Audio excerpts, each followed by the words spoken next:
record.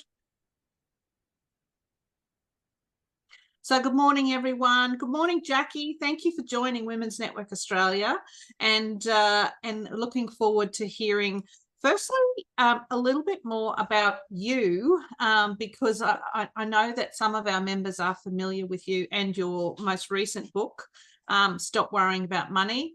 But I think it'd be great to just share a bit of backstory about you, how you got to where you are and why you chose to write that book. Well, look, first of all, thanks everyone for joining us on this chilly morning. It is cold also in Sydney today, I have to say. It was a shocker yesterday. And I see snow falling in the southern tablelands, which has made everyone very excited, and there's posts galore about it. So anyway, it's lovely. I always love the first snow that comes in the season. So in terms of writing the book, Cheryl, and again, thanks for having me today, I had made a decision to leave an executive career at the end of 2019. So for those of you who don't know, I was a partner at Deloitte for just shy of 20 years. So I've been in the Big Four for about 30 years, and it was a really big decision to leave. And I was leaving at the time because of some leadership decisions and changes that I weren't aligned with how I thought the business was going. And it's a big call after 20 years, because it's amazing the sort of road that you go through in your career, but actually it got to a point where it didn't seem like it was going to be a good place to stay. Interestingly, that CEO has now left, and it's amazing how the place has changed. I'd been through plenty of CEOs in my tenure, but this one was just a bit hard anyway. So when I came out of that, I'd set up an accounting firm with my husband, and then we had decided to, I had a restraint on me, so I couldn't actually join the practice immediately. And so then I wanted to meet up. I had a coach who was an old colleague of mine, and I thought it'd be great just to have a chat with her about, you know, what my career was going to look like. And so I'd met her about 20 years ago, and look, it was a great opportunity because I was thinking, what does the next 10 years look like? Leaving Deloitte, I thought I was going to be there for... I didn't get that. Sorry, could you try again? 65. Siri wants to join in today. Sorry. Yeah, so anyway, I had the opportunity to meet with my coach. Her name was Vashti Whitfield, and I was working through sort of developing how I was going to continue my career. And she... we sort of talked about the idea of writing a book, and I said, oh, I don't want to sound like a cliche, but actually I think I've got a book in me, and I've got all this incredible wisdom about money. And so I sort of left a session with her and said, I'm going to write a book. And like any typical type A person, I really threw myself in quite heavily. I had clients in my network who'd written books before, so I was sort of reaching out to everybody, so understanding what being an author was like. And so then that began the journey. I think I started writing the book at around about December 2021. And so it's obviously only just been on the shelves for a week now, so it's quite incredible how long the journey is actually. And that certainly was a bit of a surprise for me. I'll never forget when I finally secured a publishing deal. And I thought, oh my goodness, this is a lot longer than I thought. So, but I think that's really good, because it takes time, obviously, to develop your ideas. I had a great book coach as well. So for any budding authors out there, throughout my network, I was looking to see who can actually help me work through this process, because I found that I could write stuff relatively easily, but getting it organised was something else. And there was an incredible lady by the name of Kelly Irving who's based in Victoria, actually, and she runs this expert author academy. It was, again, just an incredible experience. A lot of people who've written books, who want to write more books, who are essentially joining that network. But she was just incredible to help me get my ideas organised on a page and help me prepare a pitch for an author, for a publisher. Fantastic, Jacqui. Yeah. Great insights, because it is a big deal. It's a really big deal, you know, to get a book together. For those of you who haven't seen it, we will be featuring it. That's a blurry picture, but it's called It's called Stop Worrying Yeah. About Money. There you are. Look, complete with the tabs in it. I know. That's because she wrote it so long ago. She's had to go back and put tabs in to remember what she said. Important things. No, so congratulations on that. And it's published by Wiley. So we obviously will provide the links on our book club resources page on our website. It is called Stop Worrying About Money, Jacqui. When you transitioned out of Deloitte, did you worry about money? Did you worry about the next stage? Yes. And do you still worry about money? So writing a book titled Stop Worrying About Money is definitely from a place of somebody who has worried about money. So definitely coming at it from someone with experience about worrying about money. Probably the most significant thing that happened to me in my life was when I got divorced when I was about just shy of 40. And I had been a breadwinner in my marriage. I had, as my parents will say, had the first cent I earned still in the bank. But when I got divorced, having 3 young children with a great career in front of me, I basically came out of that with nothing. So it was a bit unfortunate. My first husband had a lot of mental health issues and it made it very difficult. Or when you go through the family court, it was pretty ugly, terribly acrimonious, and wouldn't wish it upon anybody. So that was a pretty significant milestone in my life where I was kind of cruising along like a typical executive, flying around the country. I had a big mortgage. I did have a nice car then, but I had 3 kids going through private school. So that was a really important point in time for me, because I think I also realised at that point that money is kind of important, but like can come and go too. And it wasn't like I'd put it into bad investments apart from a long marriage, which was probably 17 years or something by that stage. So just the cost, I guess, of taking on a family. And in the end, I had to raise my 3 children myself financially as well. So there's quite a backstory to that. So that was a big call. But look, one of the things and so what I did was slowly work out how to rebuild from there. And so I think being a single mum for a period of time, I had to rent for the first time in my life. So lots of different things that I hadn't had to do. In a way, I felt like I lived quite a privileged life. I'd moved out of home into an apartment with my first husband, had grown my wealth from there. And then at 40, kind of back to scratch again. And I have really rebuilt that quite successfully since. And I remarried. Now we have 5 sons together in a blended family, with all the financial responsibility. So I didn't just take on my own 3, I took on another 2 sons. But one of the things I did, for example, when I was contemplating leaving my executive career, I wanted to ensure that I could provide the education for my kids so that sort of nothing got in the way of that. So I could still put food on the table and send my kids to school. Whatever else happened, I wasn't so worried about. So in the process of leading up to exiting that executive career, I actually set money aside for school fees.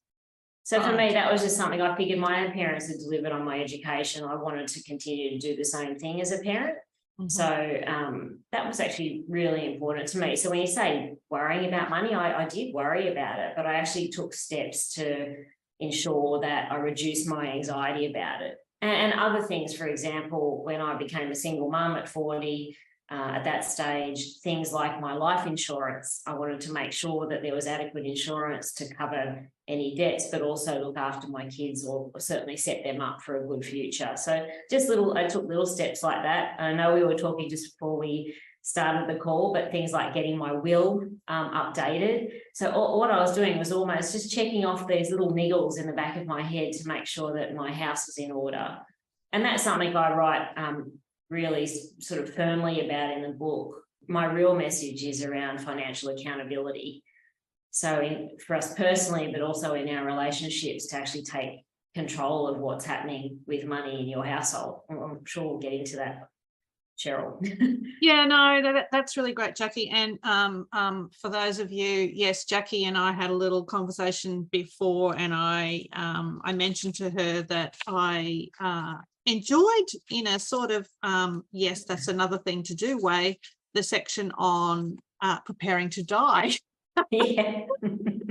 because not that it's necessarily a happy chapter, but it, it is an important thing for all of us at some part, well, any part in our life, to actually think about, well, what would happen if we weren't here? And there is a section called Plan for Your Death. And obviously wills are a big part of that. And I did confess to Jacqui that I last did my will soon after the birth of my first son, and he's turning 19 in a couple of months. So yeah, I'm in the bad books.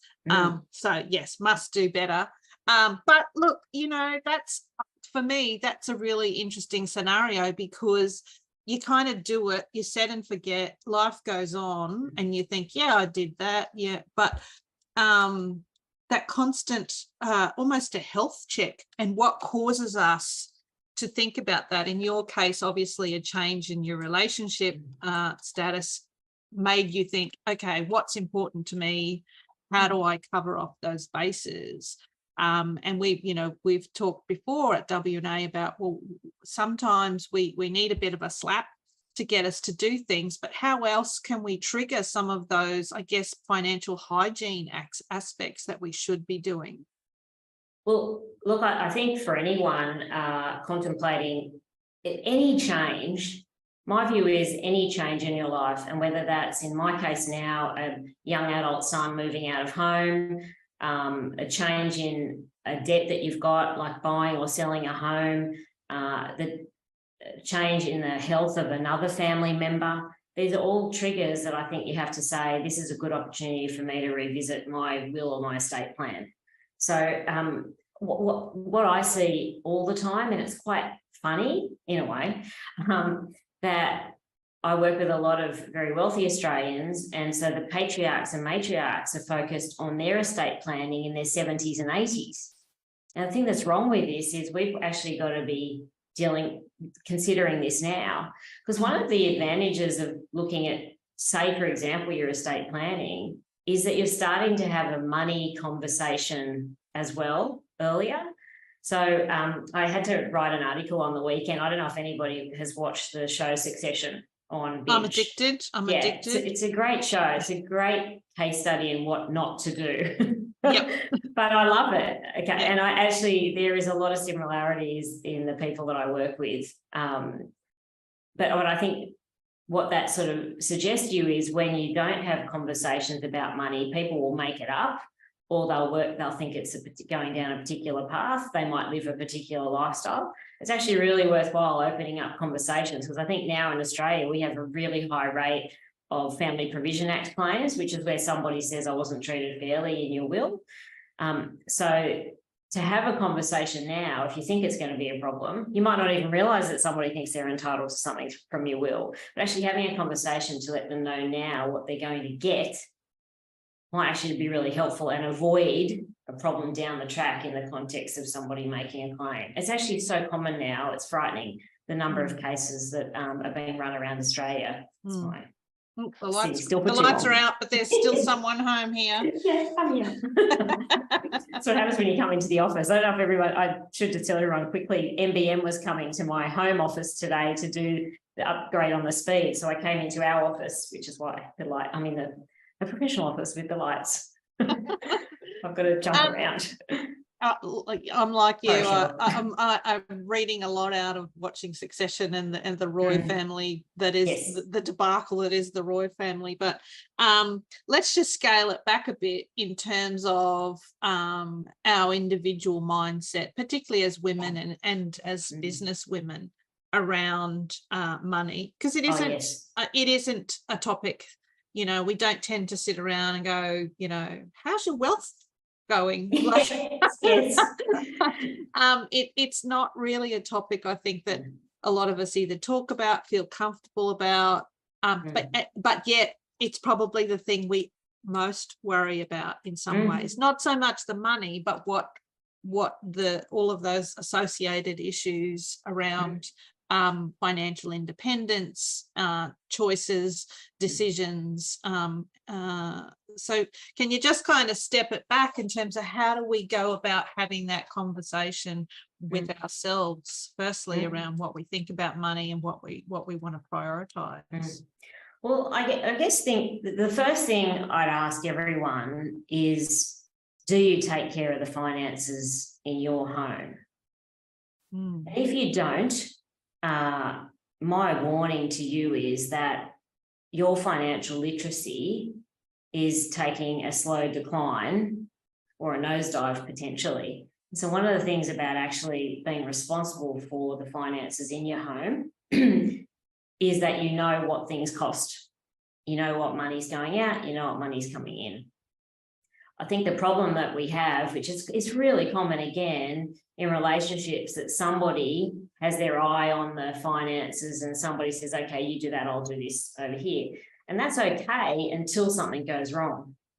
And so I think one of the things we've all got to think about is the discipline it takes to be across the finances. And if you're running your own business, it's exactly the same thing. You could be more focused on your own business and less focused on the home or the cost of running your home. But really, I open the book by talking about knowing you'll open the front door costs at home. So if everyone can quote back to me what it costs to run their home, which is insurance, rates, rental, mortgage payments, your Netflix subscriptions, all those things, then you've got a really good base level or sort of starting point. Because I think very quickly what happens to everyone is they fall into this trap of expense creep. So naturally, if a little bit more money turns up in your bank account, you spend a little bit more. I liken it to buying a slightly more expensive bottle of wine. Before you know it, you've gone from the $12 special to a $50 or even a $70 bottle of wine because you can. The difference is the gap between, I guess, what might be being set aside for savings or investment is getting smaller and smaller, or actually not there at all. And you start to feel the pressure like people are now with an increased cost of living and, say, a mortgage or rent increase that you're thinking, oh, doesn't make it hot. Why is this making such a big difference? And that's because over a period of time, your expenses have crept up. There's obviously, yes, cost of living. Like one of the things I've certainly noticed this year, aside from mortgage rates, is every subscription I've got has gone up. And so if it's $19.99 a month or $7.99, it's now, it's gone up $2. Everything's gone up $2, $5. The telephones have gone up, you name it. So it starts to create a pretty heavy baseline of costs for everyone running their homes or their lives, and it puts pressure on you. It might put pressure on you to show up to a job that you don't love. Mm-hmm. And that's where we also feel a little bit locked in. And that's obviously this financial well-being piece is quite significant, I think, for people in the workplace. So we don't make talking about money so normal. If you've got kids, talk to them about money. I think it's a great opportunity. I was talking to someone the other day about the we just tap for payment now. Yeah. If you're a 5-year-old seeing your parent tap, it must be quite a magical experience. But I think there's a couple of steps missing, which is actually when you go off to work, explaining that you're going to work to put money on that little thing or that phone so that you can tap and pay for things. There's sort of got to be this acknowledgement of the in and the out rather than just the tapping experience. Yeah, that's a really interesting thing. I heard a discussion on the radio the other day about the return of cash and the sense that when you have cash, you literally are giving something that away. There is a real transaction in that it's in my wallet and now it's not in my wallet, compared to if it's a tap, whether it be a phone or a credit card. Well, it's kind of never feels like it was there anyway, so you don't really know that it's not there anymore. Yeah. It's actually perfect, Cheryl, for those of us who don't want to know about the money stuff. Because to be fair, if I sort of talk about the top 3 money mistakes I see people make, one of those 3 is essentially putting your head in the sand. Now, a lot of people put their hand up for that and say, that's me. I'm not actually, I don't want to know about it. So as long as I'm, okay, I've got a car to drive, I can buy things I need to buy. I don't want to know about it. But that presents itself with a number of risks. Can you just expand on that? Because I think I'm one of those people. Well, it goes a bit full circle, right? Because what I am deeply concerned about is if you don't actually consider what's going on financially in your household, your financial literacy is dropping. So your own level of discipline about money is probably not where it needs to be. And it can cascade into other parts of your life, such as your business as well. So I think the reality is knowing more about it is important. And what if something happens to someone in your family that you need to either help, or the reliance actually comes back to you and you've got like no idea. And for someone like me who went through a divorce, actually knowing what the assets were of our family, what the liabilities were. Nobody had a gambling addiction, thank goodness, you know, but things like that can happen in relationships. I talk about financial infidelity, and I saw a classic article on the weekend, one of the papers, you know, about sexually transmitted debt. If you're not keeping an eye on it, and I'm not suggesting that we shouldn't trust our partners, but things can go astray. And someone could have a little bit of an issue that you're not aware of because they're going off to I talk about gambling, they're going off to the races on Saturday or popping up to the tab. If you're not actually keeping an eye on the numbers, these types of things can go unchecked and can become quite problematic down the track. I want to pause there and just open it up for questions, because I think we've covered a fair bit and we want to move on to some other parts in this whole money story. But I might just see if we do have some questions from our team, because I noticed there's been some really great comments. Beck, I might just get you to coordinate for me here. Did anyone want to come in with a question at this point, particularly around that sense of your money story, and also that sense of your household? And I love that analogy about knowing how much it costs to open the front door. So any questions there? Just come off mute and jump in. Don't be afraid, I won't bite. And there's some great comments. So anybody who's got a comment and wants to add something, I'm really loving the comments. Chris Knight, love it, the finance and health checks. I'm really, you know, underpinning all of this is a level of financial well-being I'd like to see a lot more Australians have. So getting greater comfort around your income and expenditure. But the only way that's going to happen is if we talk about it more. I think interestingly, Jacqui, those comments around cash seem to be very common, you know, just go to the machine and get more, or ask the guy at the grocery shop, he'll give you cash, you know, that sense of you know, kids see things, they learn things, they go, that's where the money comes from. So interesting. And on that, Beck, I think it's an issue now, but I think it's going to be a real issue for young people in future, because as you say, Jacqui, kids growing up now, they don't know actually what money is. It's what comes through on your phone. If you've got a phone, you've got money. If you've got one of those little plastic cards, you've got money. So how that whole relationship with money at that point is actually going to work is, I think, a real challenge for the future. And look, probably one of my favourite chapters in the book is the kids and money chapter. And I start with really the toddler and work right through to young adult.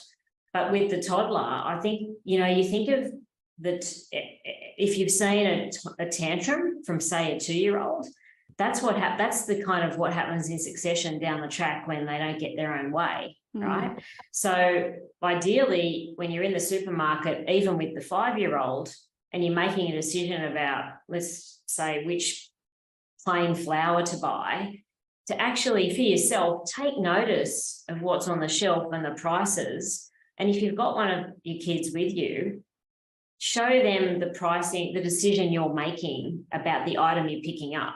So whether you're buying the no-name brand or the home brand, you know, talk them through why you're buying one versus the other, so that they actually follow the process from the shelf right through to the checkout, through to the tapping of the card.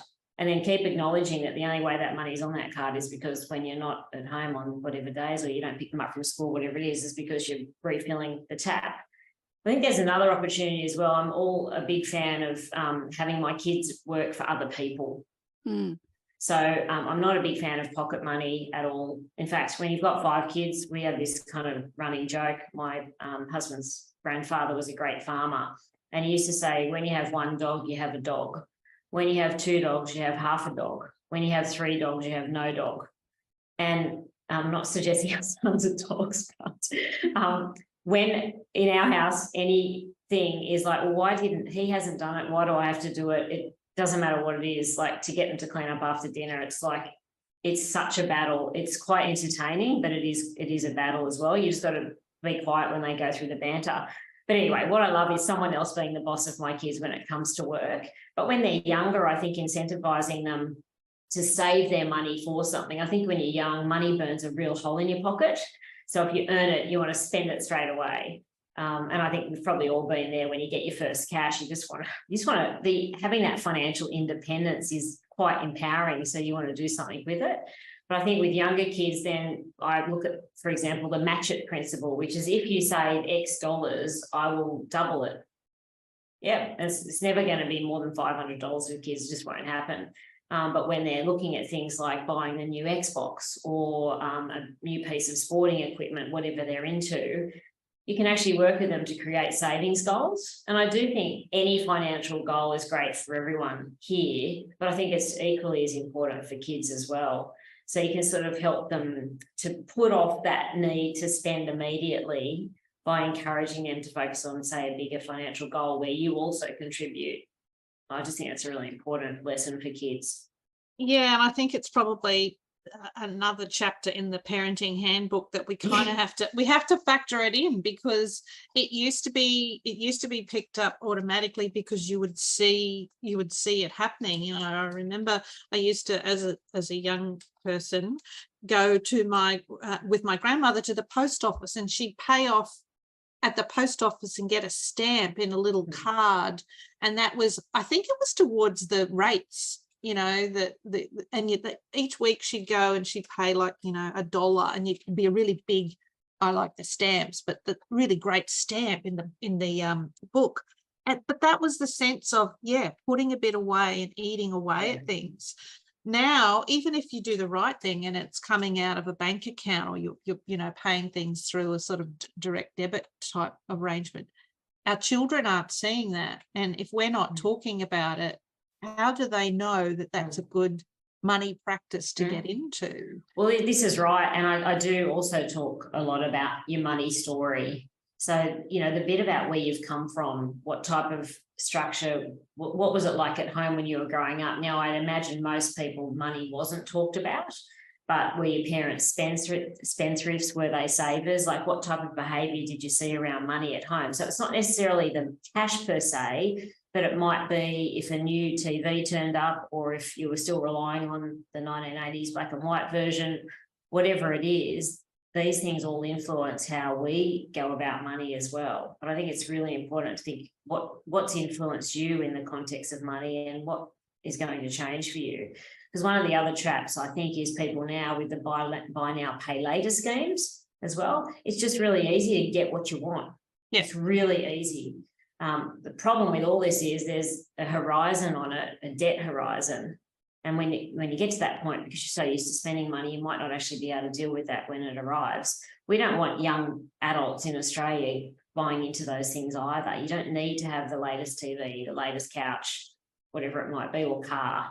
Because one of the other great mistakes that people make, I talk about, is wearing and driving their money, which is, you know, always having the latest gear on, whatever it might be, driving the latest car. I used to work with a lot of young professionals. And look, to be honest, with younger kids, sometimes having the car is because that's within reach, because they can't reach the bigger goal, which is, say, owning property. So they buy the car. It's still premature in a way. You need transport, but do you need the latest car and to be hocking all of your income on these mega lease payments? Well, something to think about. But again, helping young adults set financial goals, I think, is equally important. I think that's a really interesting point you raise, because, you know, we hear so much about young people, they can't get into the home buyer market, it's just beyond their reach, etc., etc.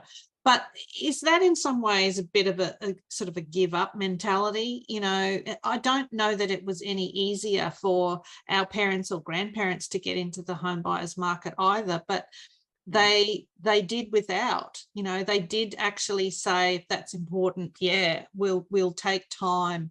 We won't buy the latest car. In fact, we won't have a car at all. But we seem to be running two sorts of mentalities. One is, yeah, I want the latest things and I want the latest iPhone and all of this kind of jazz, but I also want to buy a house, but I can't. Are you seeing that mentality, and is that part of this whole story that we need to assess? Look, I think we've got to take a good look at ourselves, because I think our lifestyles are reflecting on the kids. So if you make it look easy, but you spend money quickly, they just assume that they should continue doing things that way. I see young kids buying property. I do see kids saving, but they're making reasonable sacrifices from a pretty young age. So they might not be hitting the pubs on Friday and Saturday night. And because, for example, now when I was a kid, no one had cocktails. This is just a silly example. Whereas now my kids, they all drink, like they go out and have cocktails. I mean, you don't get one for less than $25. Yep. You know, when I was younger, it was passion pop. 5 drinks for $10, something terrible like that. So things have shifted like that, but I guess it's so easy now to spend. You can't go any. I had one son who turned like his Instagram account off for a while because he just didn't want to be faced with so many potential buying decisions during a period of time in his life when he was trying to save to go overseas. Yep. So, yeah, I think that people can save the money, but they have to make some reasonable sacrifices that might be going against the grain a bit from their peer group. Yes. Yeah. So if everyone's going overseas and you're trying to save for a house deposit, it might not work. If everybody's buying, like, you know, the latest car or a good little, you know, good car, same thing, you might not be able to be safe for the house deposit. Chris asked the question, is credit too easily available? And I think credit, both in terms of, yes, interest-free periods and debt, but as you say, the sort of afterpay, buy now, pay later, which really is credit. Are we at a point where we've hit saturation in those things being available? And what's the comeback? What's the return? Well, perhaps what's easily available is that type of credit. So easy credit, you know, like the $1,000 to $5,000 amounts, I think is easy credit. I think home mortgages are not that easy to get anymore. And I think the overwhelming problem we've got today is that a lot of mortgages that were taken out in the last 2 years are only stress tested to a certain percentage. So a lot of people are starting to really feel the pinch now. And I don't think that, no one would argue that that debt's easy to come by with the banks, but the smaller amounts of debt and the buy now, pay laters are easier to obtain. And typically when they're looking at a salary employee, that's like money in the bank for those guys. They can garnish you if the money's not being paid. They can do all sorts of tricks to get their money back. So I think there's easy credit, and then there are some things that aren't that easy to get anymore if you don't have the right level of income. There's a really important section in your book, and that is an area of real worry in relation to your financial situation, but it's also about relationships and trauma and financial abuse, money abuse, which I think you know, we've talked about at W&A quite a lot, particularly women in their 50s who find themselves in a situation where their financial situation or relationship suddenly changes, and that's why we are working a lot with organisations involved in helping homeless women, because a lot of those women are women from corporate backgrounds.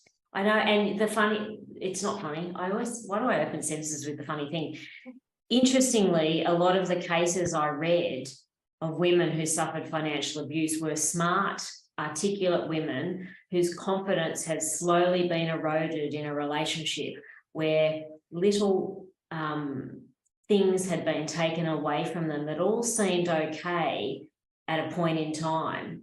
But a classic example is a woman having a successful career, has a baby with a partner. Then the partner doesn't want them to go back to work.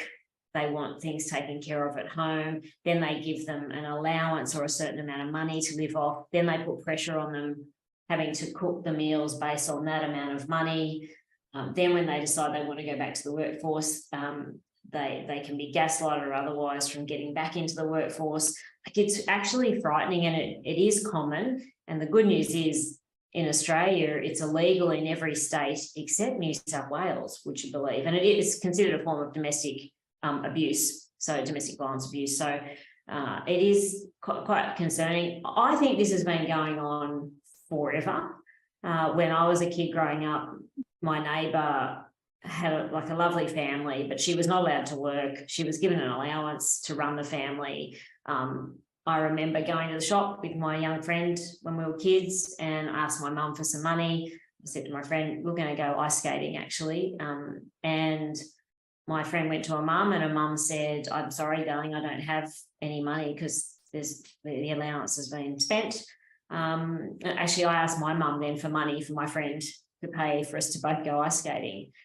And it might not have felt like abuse at the time, but I think there's a level of what happens is you start, same thing around financial literacy, it just starts to slowly erode to a point where people lack confidence to get out in the workforce. And so which part do we need to tackle in that? Is it the relationship or is it the financial, is it chicken and egg? Is it also wrapped up? So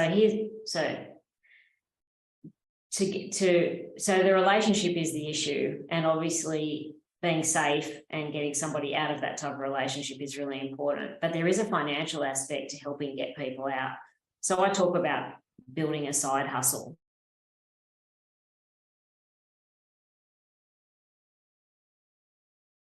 If you're at home and you're in this situation, get access to anything and everything you can that's financially related, copy it, and then give it to somebody that you trust, someone out of the home.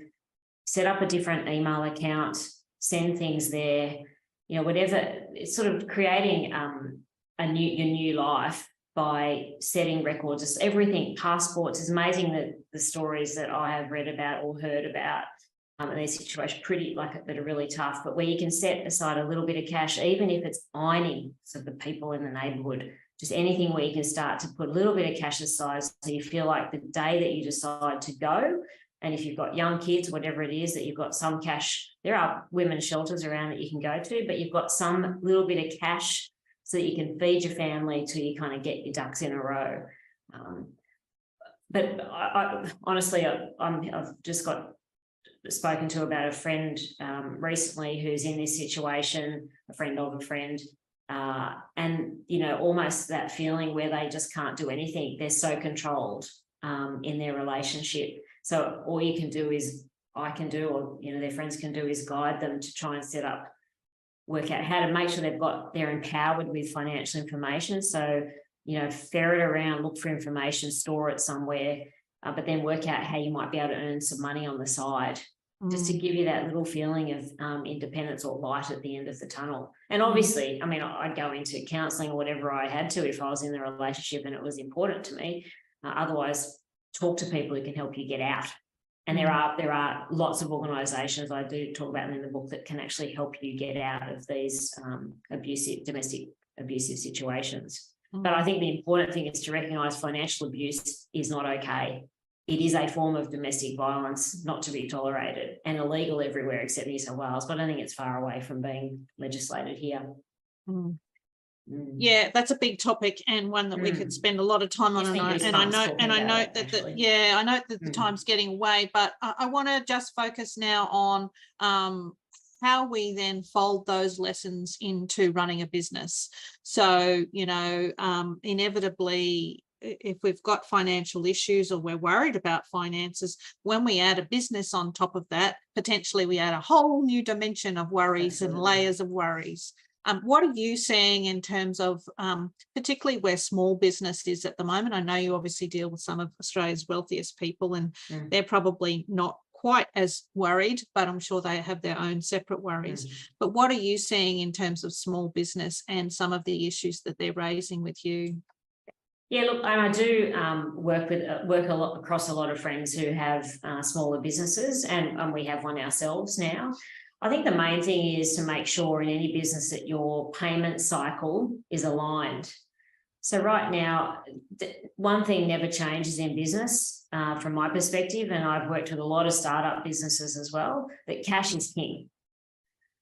The other thing is that keeping on top of your compliance, and the reason why most businesses fail is because they can't meet their BAS payment when it first comes in, and then the next one and the next one, and they end up on payment plans.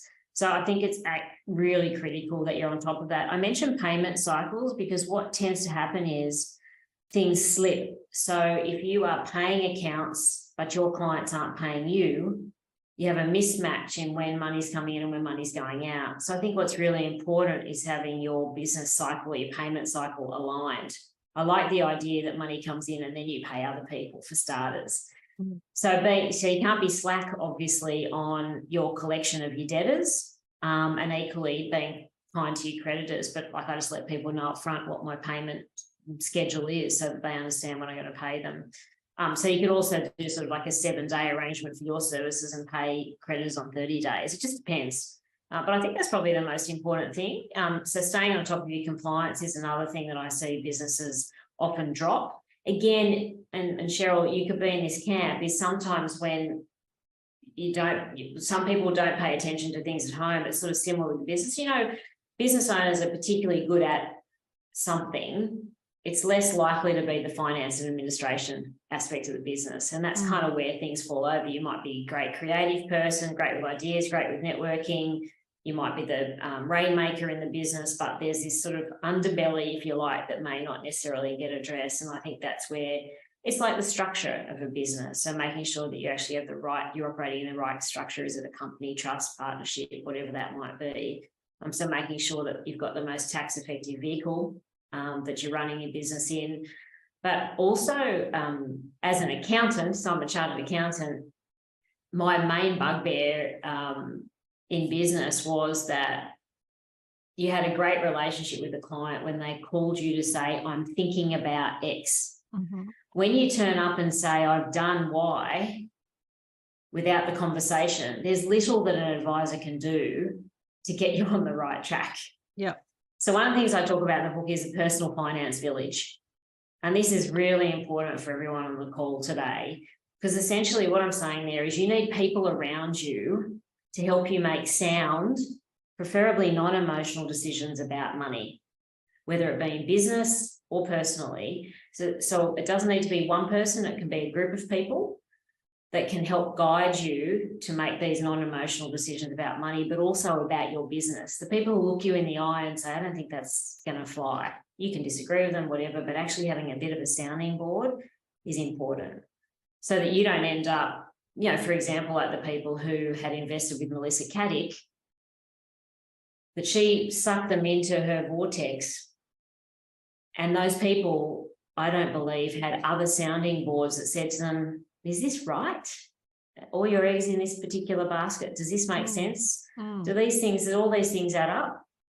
Maybe those questions weren't asked, but I think if you have a personal finance village around you, and when I think of a personal finance village, for me, it's a group of advisors. So it might be my accountant, it might be my business coach or my personal coach, it might be my lawyer, you know, that it could be your bookkeeper, but these people that you have around you could be your brother-in-law, somebody who's financially savvy, but having a network of people around you that can guide you, I think, is also critical. And these people probably exist already, just how you harness the communication is up to you.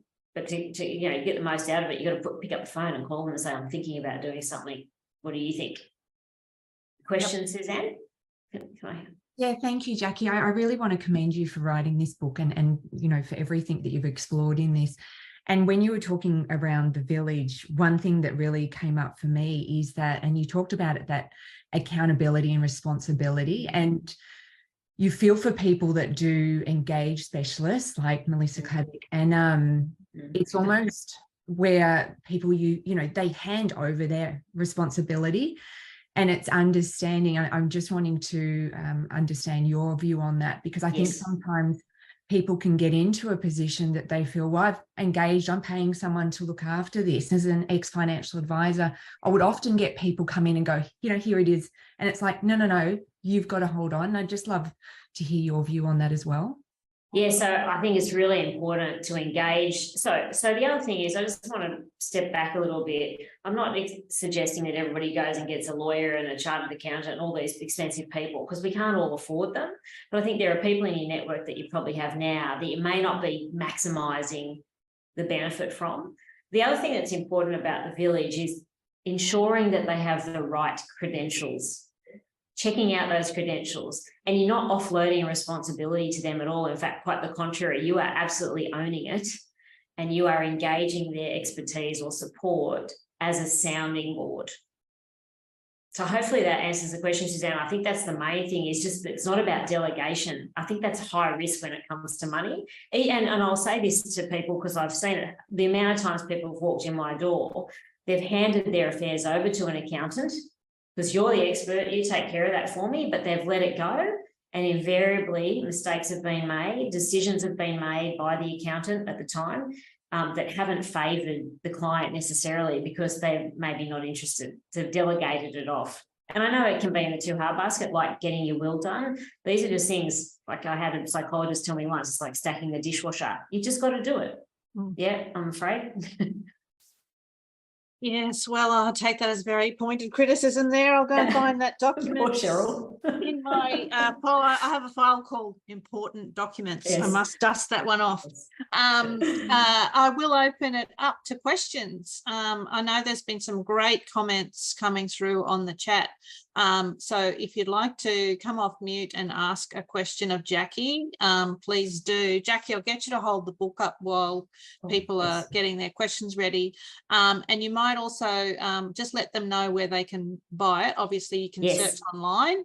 But Jacqui, I think you were going to make a special offer. Oh, I was. So first things first, you can buy it at Amazon Booktopia online, which I believe is where most people buy their books these days. Otherwise, in all the good bookstores, as they say, but all of your big names, it'll be there. It's at the airport, it's at Demics, you name it. But especially, I thought what would be lovely today, because my whole thing about writing this book is helping more people. So if you buy a copy of my book, email me a copy of your receipt, and I will send you another copy that you can hopefully give to somebody that you care about, who you think could probably do with having a read.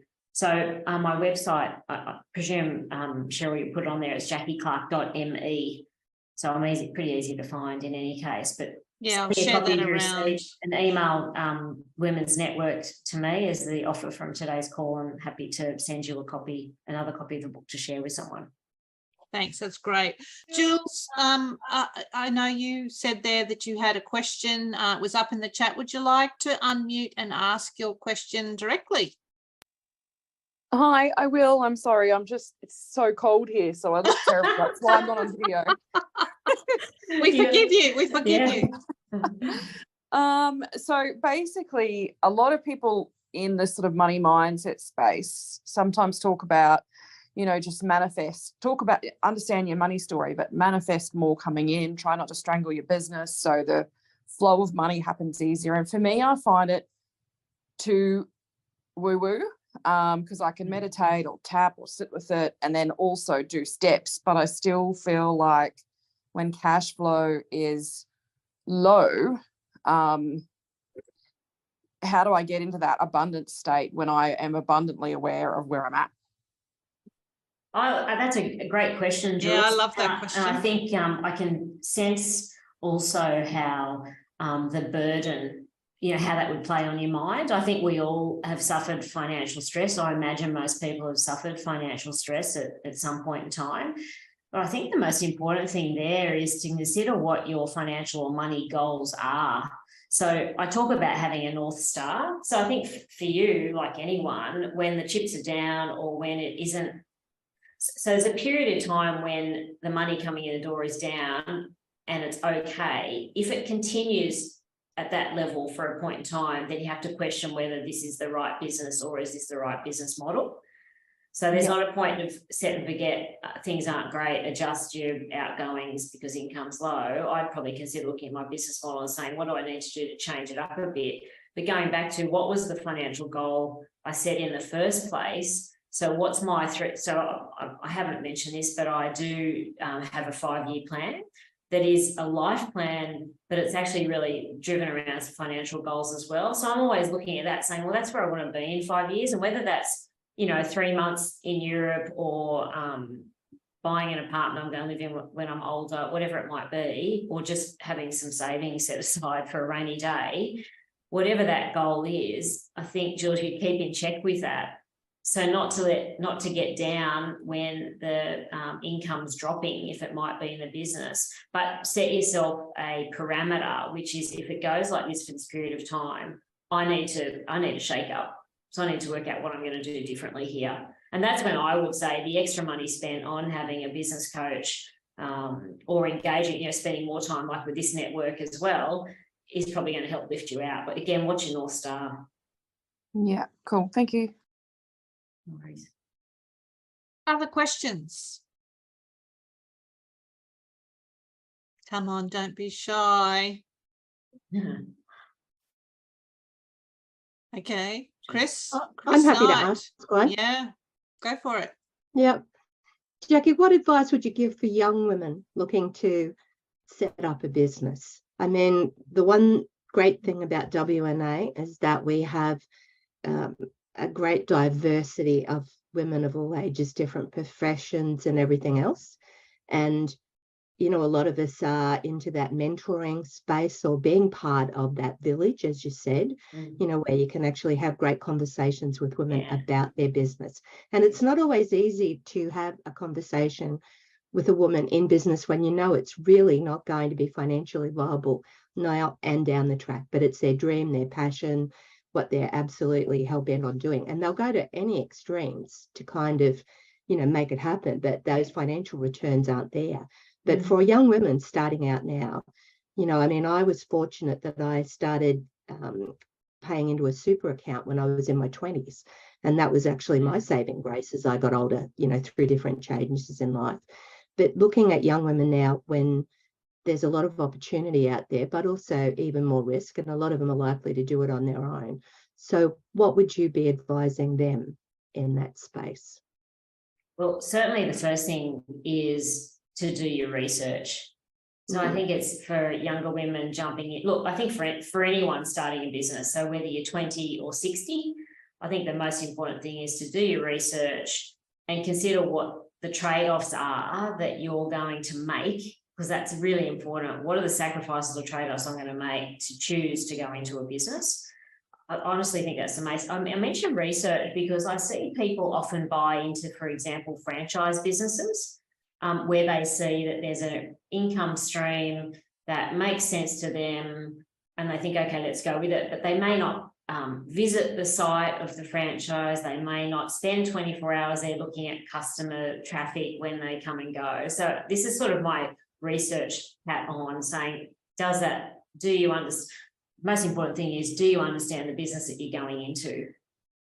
Now, it's if you're a 20-year-old woman, you haven't had a business before, there's sort of an element of what's your safety net. So if you're living at home, you've got an arrangement with your parents where they're happy for you to do this, that's obviously a great safety net to have behind you to give it a go. Because I think that one thing we really want to do is support female entrepreneurship, right? So absolutely give it a go, but make sure you've done your research, work out what your safety net is. I think people need to put some savings aside as well before they start, and put to that conversation we're having with Jules before, is put a timeline on it, which is what's your horizon for success going to look like. So is it 18 months? Is it 24 months? But what's the sort of point where you say, I'm happy to give it my best shot to this period of time, and then I'm going to do something else, or I'm going to go and get a full-time job just because I need to do that for me. But the other thing is, it can be lonely, as we all know. So this conversation, we've talked about the personal finance village, but actually making sure that you've got people around you, and Chris, no doubt you're one of those people that's there for you to help support you when you have the moments when you sort of feel like you're slipping down a bit of a slope. So having good people around you is also important. Yeah, I think COVID definitely set a new benchmark for a lot of women who do work on their own. But more importantly, one of the real testaments is those that set themselves up as coaches or business advisors to share their knowledge and wisdom with how everyone else should be doing business. But when you reflect back on, so how well is your business going, you don't actually see that in the same light of success, and I think there's a lot of women that have kind of dived out there. And I know it's not good to make generalized comments like this, but, in this instance, and certainly what I'm saying is, people want to become coaches, advisors, or share that knowledge to help everybody else, thinking that that is going to create an income stream, but it doesn't. And sometimes, I know over my lifetime, you've just had to suck it up and get a job, regardless of how little or how much it pays. And obviously, the closer that you can get to doing jobs that align with your values and what you absolutely love doing, there's that sense of, giving back and achieving something, as much as never losing sight of the goals of where you want to be. And, as a mature age woman, I can look back on the many iterations of young Chris and the things that she's done at that point in time. But you've got to do the hard yards. I think that was it. It's like you've got to have a plan. Like, I love what you've actually been sharing.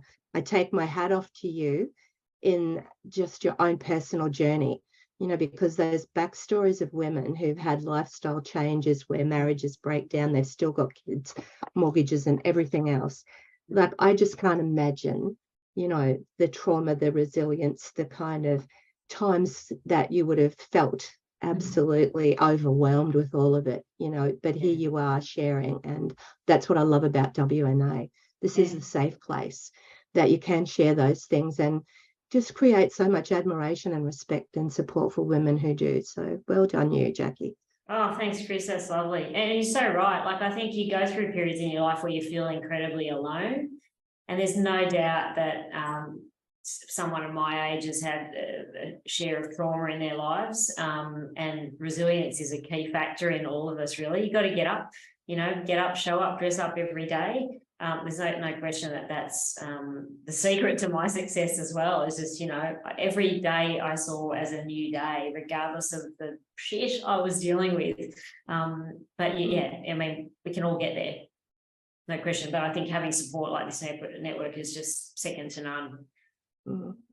Thanks all. I wanted to, we've actually run out of time. Jacqui, I wanted to cheat though, and just put one of the questions you actually ask in the book. I thought I'd be cheeky and throw it at you. And that is, what are the next 3 steps to starting your worry-free business journey? If you answered that, what would those 3 steps be? Well, I would look at my 3-year plan for the business. That would be my first thing. So like a shorter time frame. And then in the next 18 months, I'd decide what were the financial goals that I would like to achieve. And the third thing, which would be tied to that, is there a new product or service that I'm going to be offering the market that will help drive revenue for that period of time? Awesome. There you go. That's again more homework for me. Can you send those back to me? Yeah, absolutely. That's great. Look, I think this has been a really great discussion at many levels, personal level, in terms of business, even those broader questions about parenting and the next generation, and how we are going to deal with some of the problems that may be emerging because of the way the financial activities we undertake has changed over the years. So thanks, Jacqui, so much for your time. Hold the book up again for those who missed it. We obviously will share a link. We'll obviously share a link in that. But look, it's a really good, easy read. But there's a lot in it. So take the opportunity to grab a copy of Jacqui's book. And as she said, share that very generous opportunity to get a bit of a 2-for-1 deal. Thank you also for those lovely comments about WNA. Yes, indeed, that is what we're here for. We have some amazing people in the network who can be part of that financial village for you, as well as your personal cheer squad. So please don't hesitate to reach out if you do have a problem that you'd like the network to help you address. Thanks, Jacqui. All the best with the book. It must be a thrill when you go to the airport and see it on the shelves and go, woohoo, that's me. I had someone message me on LinkedIn this morning as they picked it up there. I was like, how exciting. That's so cool. That is very exciting, Yeah. and well done to you for making all that hard work come to fruition. And we look forward to following your journey as well. Thanks, everyone. We have another webinar coming up later in the month in May. If you haven't already booked into that one, just go to the current events page on our website and you can book through. We will also be in Sydney on the 26th of May for a discussion around money and wealth, so we can continue this conversation in person. But until then, have an amazing day, an amazing week, and I've got to go and find that important documents file. Thanks, everyone. Have a good week. Bye.